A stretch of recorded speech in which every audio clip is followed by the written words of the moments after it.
On this accord, P0502 is handled as a CVT speed sensor circuit diagnosis. In plain terms, the PCM may be seeing a low, missing, or incorrect speed signal. The driver may notice speed-related behavior, shifting concerns, warning lights, or the code may show up with only limited symptoms. Broadly, possible fault areas can include the CVT speed sensor circuit, its connector, the power and ground reference side, the signal wire back to the PCM, and in some cases the PCM software or control side. The important point here is that this path treats P0502 as an electrical circuit problem, not a mechanical transmission problem. Start with the basic system checks, and if other codes are present, understand what they mean first before chasing this one. Begin by verifying the complaint.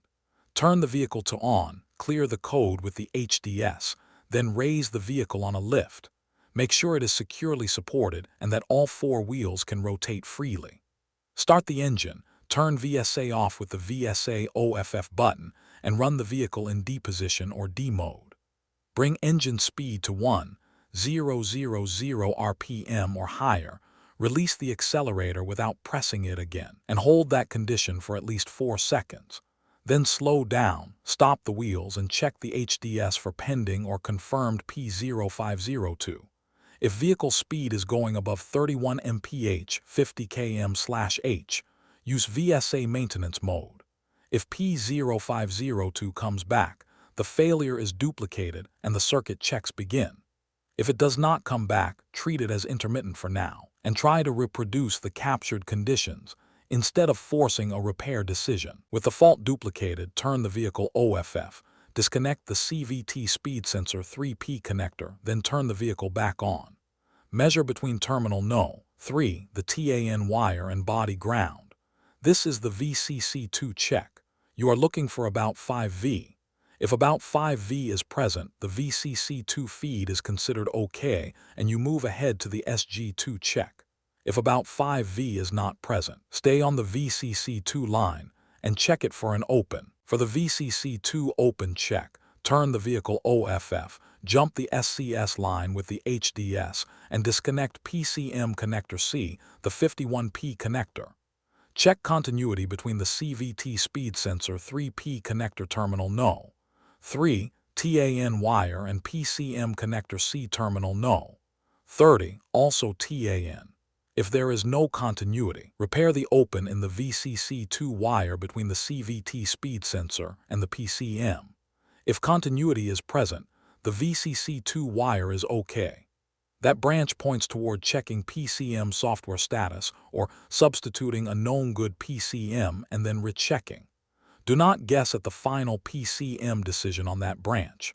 Pause, recheck the earlier diagnostic path, and confirm the next action before committing. Next, check the SG2 side. Measure voltage between the CVT speed sensor 3P connector terminal No. 2, the GRY wire, and terminal No. 3, the TAN wire.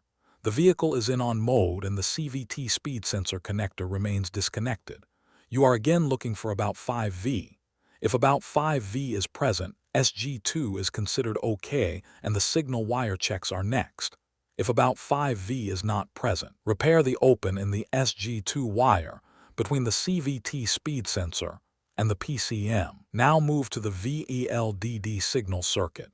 Turn the vehicle OFF, jump the SCS line with the HDS, and disconnect PCM connector C, the 51P connector. With the CVT speed sensor connector still disconnected, check continuity between terminal No. 1, the WHT wire, and body ground. If there is continuity, repair the short to body ground in the VELDD wire between the CVT speed sensor and the PCM.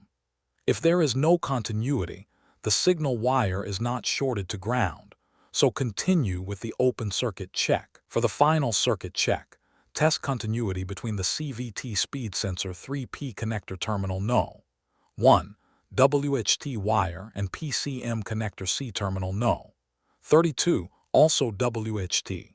If there is no continuity, repair the open in the VELDD wire between the CVT speed sensor and the PCM. If continuity is present, the VELDD wire is okay, and this diagnostic path supports replacing the CVT speed sensor. After the circuit repair, software check, PCM side check, or sensor replacement path is completed, verify the repair separately. Clear the code, run the vehicle under the same operating conditions used to duplicate the fault, and confirm P0502 stays gone. The takeaway is simple. Do not treat this as an internal transmission mechanical failure. Prove the 5V feed, the SG2 side, and the VELDD signal circuit in order. Then make the repair the test path supports. For more diagnostic training, visit Diagnostics.com.